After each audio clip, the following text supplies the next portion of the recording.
Assalamualaikum warahmatullahi wabarakatuh. Ya, terima kasih teman-teman yang sudah mengklik video ini. Semoga teman-teman yang menonton video ini diberikan kesehatan, kemudahan dalam segala urusannya, dan kelancaran rezekinya. Bagi yang belum memiliki jodoh, semoga Allah beri jodoh. Bagi yang belum memiliki keturunan, semoga Allah berikan keturunan.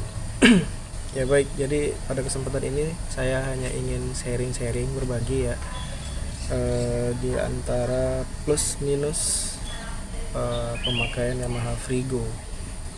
Kita mulai dari kekurangannya dulu lah ya, masalah-masalah yang kerap kita temui di Yamaha Frigo.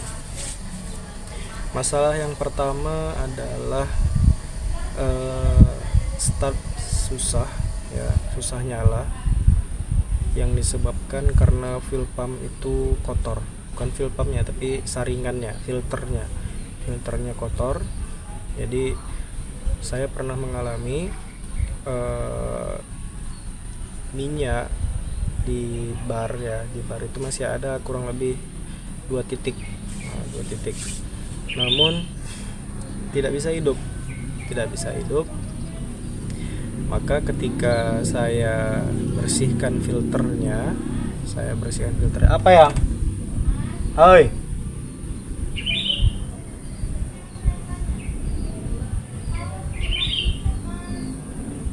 Ya, bentar. Jadi singkat cerita, ketika sudah saya bersihkan filternya, saya bersihkan menggunakan carbo cleaner ya. Buka bodi separuh. Sini bodinya dibuka, itu tangki Frigo di bawah. Kita buka tutup fuel pumpnya, kita lepas kabel-kabelnya, kemudian keluarkan fuel pump, lepas saringan, kemudian saringannya dibersihkan, filternya dibersihkan menggunakan carbo cleaner. Nah, setelah saya bersihkan, walaupun kondisi indikator minyak itu ya berkedip-kedip, tapi gampang hidup. Itu yang pertama. Jadi susah hidup ketika filter fuel pump kotor. Jadi bukan injektor yang dibersihkan, tapi filternya kotor. Itu yang pertama. Yang kedua, masalahnya kadang-kadang mau mati, nyendat, mati, hidup lagi, mau hidup tapi nggak lama mati lagi. Nah, itu yang saya alami. Ternyata masalahnya itu ada pada kabel busi yang kurang masuk ke kepala businya. Seharusnya kabel dengan kepalanya itu masuk, mentok gitu kabelnya. Nah, karena kabel tadi kurang mentok, sehingga percikan api tadi tidak maksimal ke busi. Nah, menyebabkan mesin jadi mati. Nah, kalaupun dia bisa hidup, nyala, tapi ketika mau digas dia seperti mau mati gitu. Nah, itu penyebabnya. Kabel busi tidak mentok ke kepala businya. Seharusnya tuh mentok. Nah, itu yang kedua. Yang ketiga, masalah orang sering menduga ini sensor TPS ya. Begitu mau digas, tahu-taunya kereta macam mau mati, nyendet. Nah, digas mau mati. Nah, ternyata yang bermasalah itu bukan sensor TPS-nya, tapi kabel busi yang longgar tadi sedikit bersentuhan dengan bodi. Nah, jadi ketika bodi mendapatkan arus percikan api ya, arus listrik lah kita bilang, dari koil itu mengganggu ya, di bagian sensor TPS itu ada kabel bodi. Nah, boleh jadi ketika kabel bodi itu ada aliran listrik yang semestinya nggak ada sama sekali aliran listrik, jadi error gitu.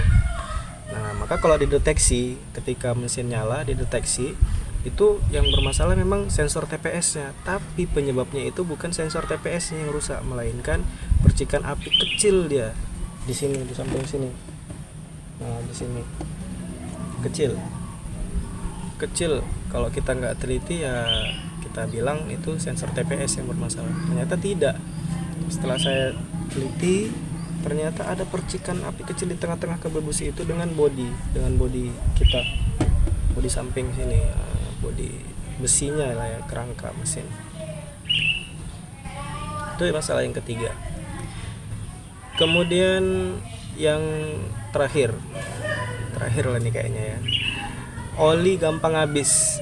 Nah, ini umum, masalah seperti ini umum. Itu penyebabnya ada tiga. Yang pertama, seal CVT, seal kruk as bagian CVT ya sebelah kiri bocor, minta diganti. Nah, ketika seal itu bocor atau sudah tidak layak pakai, maka oli keluar dari situ tuh. Nah, jadi kalau bagian CVT itu kotor oli, ada rembesan-rembesan oli, berarti yang bocor itu seal kruk asnya. Nah, kalau dia banyaknya itu di bagian depan, berarti seal kruk as bagian CVT yang bocor. Tapi kalau banyaknya itu di belakang, mungkin seal seal gearbox ya, seal gearbox sebelah kiri. Nah, tapi umumnya oli mesin berkurang yaitu tadi karena seal kruk as bagian CVT udah aus ya, udah minta ganti. Itu yang pertama, itu yang gampang kali kita temui. Yang kedua, masalah yang kedua adalah seal kruk as bagian magnet atau spool. Itu juga jarang kali diketahui. Kenapa? Karena khususnya Yamaha Frigo Mio M3 itu sama. Itu sistem pendinginannya melalui kipas ya, putaran ini kipas. Nah, sehingga ketika oli tadi keluar dari mesin ya, yang disebabkan sealnya itu sudah aus, sudah harus ganti, itu tidak ketahuan, dia mengering di situ bercampur dengan debu, sehingga kita kira itu baik-baik aja. Tapi kalau kita perhatikan betul-betul, spool itu seharusnya bersih, tidak ada debu, tidak ada debu wajar, tapi tidak ada hitam-hitam oli. Nah, kalau kita perhatikan itu nampak dia ada oli hitam-hitam gitu. Nah, itu menandakan bahwa seal kruk as bagian spool wajib diganti agar oli tidak berkurang, tidak bocor. Yang terakhir penyebabnya, jika kondisi mesin normal ya, artinya tidak ngasap, seal klep aus. Seal klep aus atau minta ganti, wajib ganti, itu ditandakan ketika kita gas, boom, gaspol, itu keluar asap putih. Tapi waktu digaspol aja, kalau langsam nggak keluar asap. Nah, itu tanda-tandanya seal klepnya wajib ganti, minta ganti. Kalau enggak, oli akan masuk ke ruang bakar dan akan habis terbakar dengan percikan api. Nah, habis terbakar seperti itu. Nah, jadi 3 penyebab oli mesin cepat habis. Itu ya. Semoga sharing-sharing ini bermanfaat untuk kita. Kalau ada masalah-masalah lain, silakan teman-teman komentar. Kemudian nanti bakal saya sharing kembali seperti apa solusinya. Ya, demikian. Terima kasih sudah menonton. Wassalamualaikum warahmatullahi wabarakatuh.